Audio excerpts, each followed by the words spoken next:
I'm Andrea Sankey, and today's newsmaker is the climate crisis.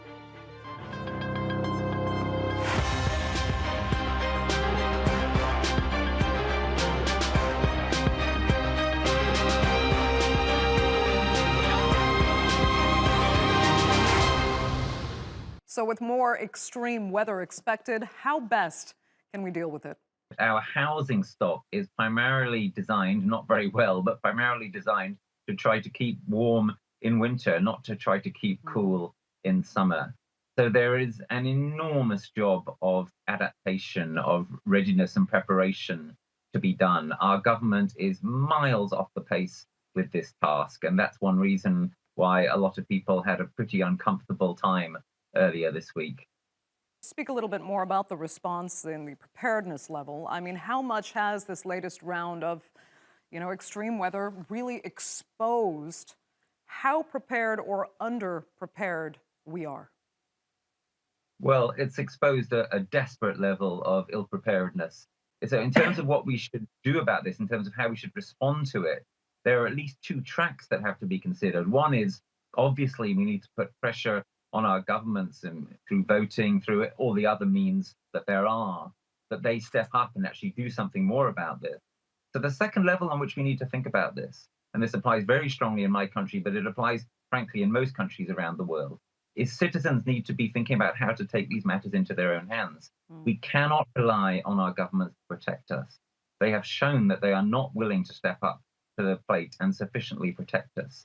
So citizens organizing locally where they live, where we live, organizing also through other institutions, through churches, perhaps through our workplaces, certainly. We need to be stepping up to defend ourselves, to create a greater level of readiness ourselves. Because the next time that something like this comes, it could be even worse, and the government just cannot be relied on to protect us. As you were mentioning that the citizens need to take matters into their own hands, does it worry you that there's a good chance that a kind of secondary sense of complacency could actually be building here? Because even though, records are being broken, we just keep getting through it. And like I said before, when we see images of people really enjoying summer days across the UK, how do you convince citizens that this is genuinely dangerous? Yeah, actually, I don't think very many people were enjoying what we experienced on Monday and Tuesday of this week. It got really grossly, uncomfortably hot, and a lot of people were struggling with it. A lot of people were not able to work, and of course, it got a lot worse than that. For example, my elderly neighbor became dehydrated and had to go to hospital. These kinds of things are happening all the time. The National Health Service in our country is under terrible strain at the moment, and that strain has just been doubled in the last few days. So I would urge people to notice and to remember that actually, when we had the real record-breaking heat wave earlier this week, it wasn't about ice creams and the beach anymore. It was about people getting dehydrated. It was about wildfires. It was about extreme discomfort. Let's think about, winter in the Northern Hemisphere, as Dan was mentioning. Another one's coming in about 4 months' time. That polar vortex he was talking about, the one we saw in Texas in particular, we saw the power grid completely break down. I mean, are we going to see scenarios like that repeat itself across the planet now? This really ought to be the kind of moment where we think about pivoting our entire energy system. And the fact that we haven't already done that, certainly in countries like my country, the UK, is, again, a phenomenal indictment of our government and of our political system. When you look at the events of the last few days, when you look at the events going on in Ukraine, it's all pointing screamingly in one direction. We need to be prepared for big shocks, and we need to be moving absolutely rapidly to a renewable energy-based system. And we also need to be reducing the amount of energy that we use considerably, reducing energy waste and reducing energy demand.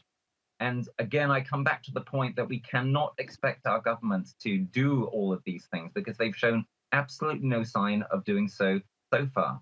So to viewers watching, whether you're in Turkey or in mainland Europe or in the UK, whichever country you're in, I say it's time for us to think as citizens how we deal with this, and it's time for us to take these matters into our own hands as much as we are able. It's not very easy, but as much as we are able, we have to prepare ourselves to deal with a tough winter this winter. We have to build community. We have to try to make our communities and our businesses more resilient against what is coming, because what is coming is not going to be looking very pretty. Right. You know, Rupert, you said before that it was still possible to stop the globe from warming above that crucial 1.5-degree mark.